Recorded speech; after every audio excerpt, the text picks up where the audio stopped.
good afternoon. Day 7, World Carnivore Month. So, let me give you a brief rundown here really quickly. I like to talk, so I'm going to try to keep it short. I'm Krista. This is Krista's Country Kitchen. I'm 54 years old. There's been some controversy here on some of my recipes, whether it's carnivore or not carnivore. This is the carnivore that I am following. You can choose your carnivore plan, jump on the shark, ride your own carnivore wave, but this is the one I'm following. It consists of beef, pork, poultry, game meats, fish, shellfish, butter, cheese, choose high fat, low carb cheese, and heavy cream. And did I say organ meats? I don't know if I said that or not. That is what I am subscribing to. So you can make my recipes, you could not make my recipes, that's fine. Do what works for you. So with that being said, like I said, I'm 54 years old. My son asked me to join the World Carnivore Month with him, and I said, okay, that's great, I'll do it. So I had my first weigh-in, and I've lost 4 pounds. So not bad for someone who is perimenopausal, which means I'm not all the way into menopause. So it's a little harder, challenging to lose weight when you're perimenopausal. At least that's what my doctor said. I'm also diabetic, and I also suffer from, did suffer from really bad diverticulitis pain. So let me fill you in on a couple of things that goes on in my family. Okay, so first of all, 3 years ago, my husband was diagnosed with kidney cancer and had his kidney removed. He also suffered from gout arthritis and saw a rheumatologist monthly. Nothing was working. He was having gout flare-ups constantly, but his labs looked perfect.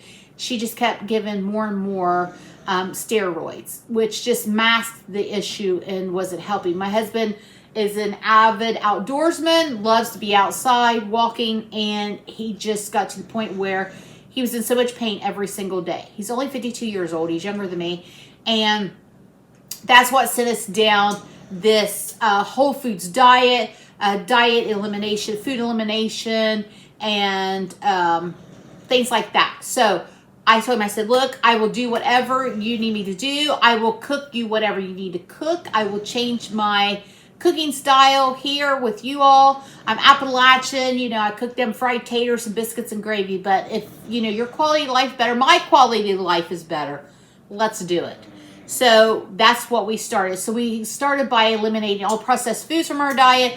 We gave all those foods out of the pantry in a box to family and friends that ate those. We cut out bread, we cut out potatoes, we cut out rice, we cut out any type of carbohydrate from our diets, processed foods. We also, seed oils, we switched to lard, bacon grease, and coconut oil. So mostly I cook with bacon grease because, like I said, I'm an Appalachian. Family's from Kentucky and West Virginia, so I've always had a jar of bacon grease in my fridge. So anyway, we started doing that, and his numbers changed. He stopped having the flare-ups. He stopped having the issues. But we also discovered that his gout was caused by oxalates from certain vegetables. Who knew? And I thought, we are going to be in so much trouble. This high protein diet, it's going to flare your gout up. It's going to flare my diverticulitis up. I was having pain every day, diverticulitis pain every single day. And I thought we are just going to be a mess. So we researched vegetables and high in oxalates. We cut those out of our diet, and it worked for both of us. So if you do carnivore and you want to start adding things back in, start with one vegetable at a time and see how they make you feel. There's certain vegetables he can eat that I can't eat, and vice versa. So why am I giving you this information? Because I wanted to let you know that switching from way we were eating, which was mostly a protein and a vegetable already, to carnivore hasn't been that big of a struggle for me. because we're already living this lifestyle. Now, here's the thing, that this is why I'm telling you this. If you are joining Carnivore, the first few days may be a little tough for you if this is not something that you're used to doing. But hang in there. You will get over the hump. Couple days, you will feel amazing when you basically you're kind of detoxing, getting those carbs and things out of your body. You will feel fantastic. I just don't know how else to explain it to you. You just will. Trust me. Okay, so also I wrote down a quick list of what I've experienced this week. Better sleep. I'm having dreams. I'm in REM. And usually I'm a very light sleeper and I don't sleep well. That has been the best benefit. Going to the bathroom regular, diverticulitis and things. Sometimes I lean towards more of constipation. I've been going every day. Oh, fabulous. Day 6, burst of energy, more energy. Yesterday I was pacing back and forth at work. And I went to the gym, which is 2 doors down from my work. If you're new here, my husband and I own a pizza restaurant in our little town, and the gym is 2 doors down. And I just keep a pair of sweats at work, changed, and went down there. We were slow yesterday because we have like 12 inches of snow, so not a whole lot of people's out and about at lunchtime. Okay, so a decrease in appetite. I've noticed that there's not a lot of food noise. I'm not really craving anything in the afternoon. I'm just like, okay, it's time to eat. So I just eat when I'm hungry, and I don't when I'm not. It's just that simple. I usually am not hungry for breakfast, so I usually just have lunch and dinner. Better skin. Like I said, I'm 54. And I think as we age, we lose some of that brightness in our skin. But I've noticed that my skin's a little bit brighter, clearer. Physically stronger. My Coca-Cola truck delivery came today, and I was lifting up those 20-ounce bottles and moving those around, and I wasn't like, less bloat. I've noticed that. Ladies, you know what I mean. And men can bloat too. The clothes are fitting better. I usually get a lot of stomach bloat. No gas. I mean, seriously. That is phenomenal. Downside. I miss green beans. If you could call that a downside. I don't know if that's really a downside. But I miss green beans. And I think, once the 30 days are up and I have green beans once or twice a week, I don't think it's going to be a big deal. It's not like it's a donut. And the monotony. So that's a downside if you do a cooking show and you love to cook. Sometimes that part is hard. That's why I've been researching and trying to find some of these creative recipes for you and for me.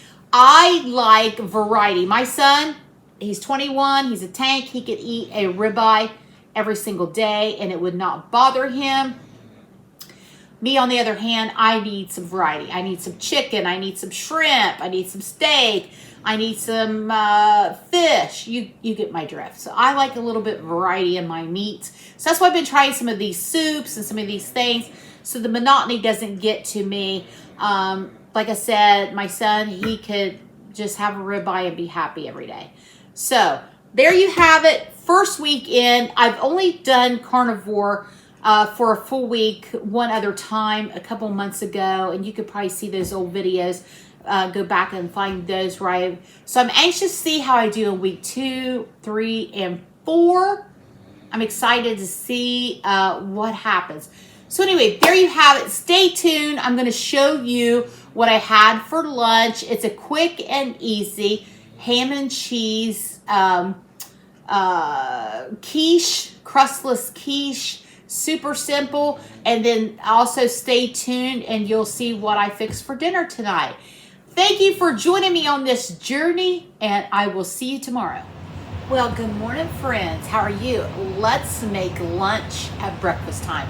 So we're going to make a crustless ham and cheese quiche, although I'm going to add a little bacon since I have some left over. So, 2 pigs in a blanket. Let me put on my apron. What is going on with my life this morning? There we go. Put on my apron because I still have to go to work. I don't want to get stuff all over me before I head there to make pizzas to get stuff all over me. So anyway, let's start with preheating your oven to 375. pie dish or 8x8 square pan or 9x9. It's not a big deal. Use whatever you have. I greased this with a little bit of butter, okay? So what you're gonna need is super simple and quick to throw together. This would be great to take for lunch, for breakfast, to prep up ahead. You could triple it, make it in a 9x13. 1 cup of ham. Now you wanna check your ham and make sure it's not full of sugar, nitrates, so find whatever kind of ham that you want. 1 cup of ham. Now I'm gonna add bacon just because I have it. If you don't have it, just do the ham, it's fine. I have this left over, so I'm just gonna do probably half a cup of cooked bacon. Like I said, that can be left out. Now, if you are doing low carb, keto, perfect time to add some chopped vegetables, peppers, mushrooms, onions, spinach, whatever you want to add, you can do that. All right, so there's our meat in the bottom of our pan. In here I have 6 eggs. Now, if you want more of a meat-heavy quiche, do 6 eggs. If you want more of an eggy type quiche, do 8 eggs. I have 6, okay? So we have 6 beaten eggs here. We're gonna do a half a cup of heavy cream to those eggs. There we go. And we're gonna add salt and pepper. My glasses are falling down. Salt, pepper. Then I'm going to add a Aleppo pepper just for a little bit of extra heat. Go. And we're going to give that a mix.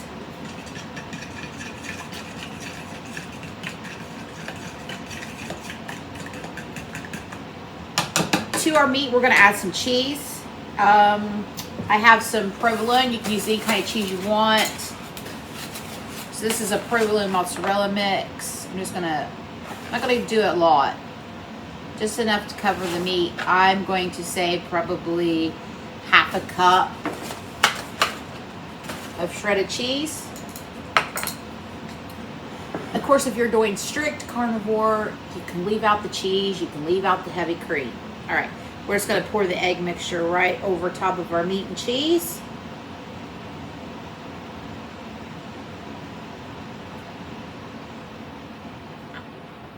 Get all that out of there. The furnace just clicked off, so it's a little quieter in here. Sorry. All right. There you have it. That's it. It's that simple. 375, 45 minutes. You want your eggs to be cooked in the center. I'll come back and let you know how long it took. So it's 8 a.m. I'm cooking this before we go to work to have for our lunch when we get home. I'll see you in a bit. Here it is, 33 minutes in my oven for our crustless quiche. Perfect to meal prep ahead and cut into slices. Do it in a square, triple the recipe, and have it on hand. It's for lunch today, but let's take a little bite. So good.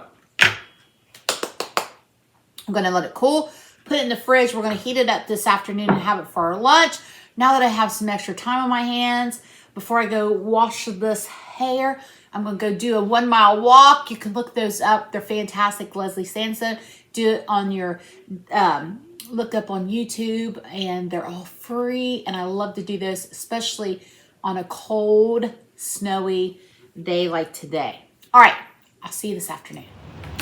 Let's make dinner. Now this is one of my favorite go-to. It is so easy, it is so simple, and it fits in the carnivore lifestyle. So preheat your oven to 375. Inside of this bag I have some boneless, skinless chicken thighs. You can use skin on. This is what I had in my freezer and I thawed it out. I love chicken thighs. You can use breast, whatever piece of chicken you want to do. So I've got some all-purpose seasoning here.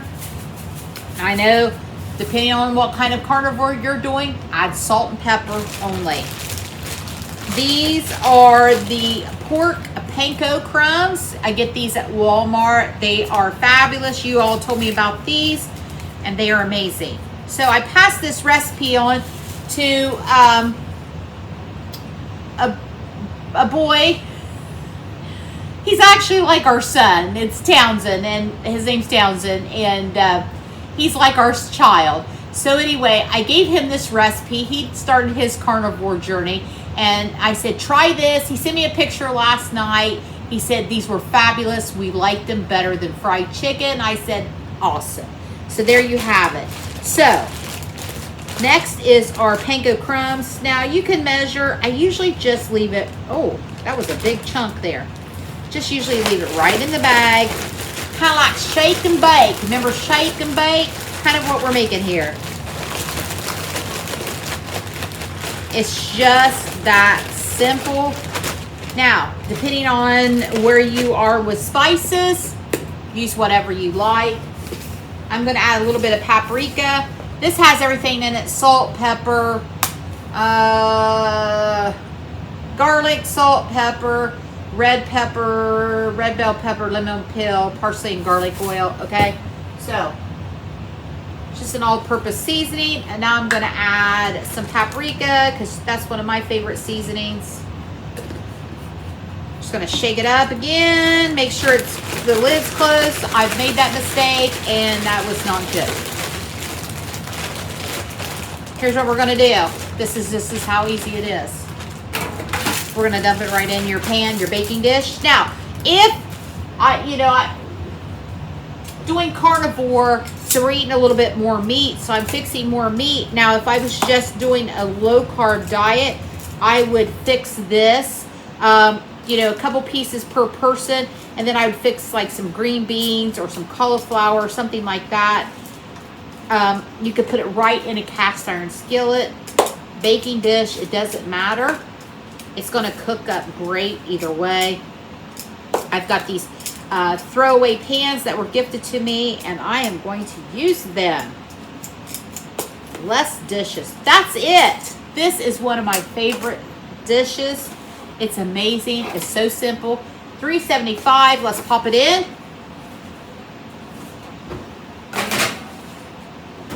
So usually if I do a bone-in thigh, I cook it for an hour and a half. Since I have boneless, I'm going to set the timer for an hour, but I will keep an eye on it, and I'll be back to show you the finished product.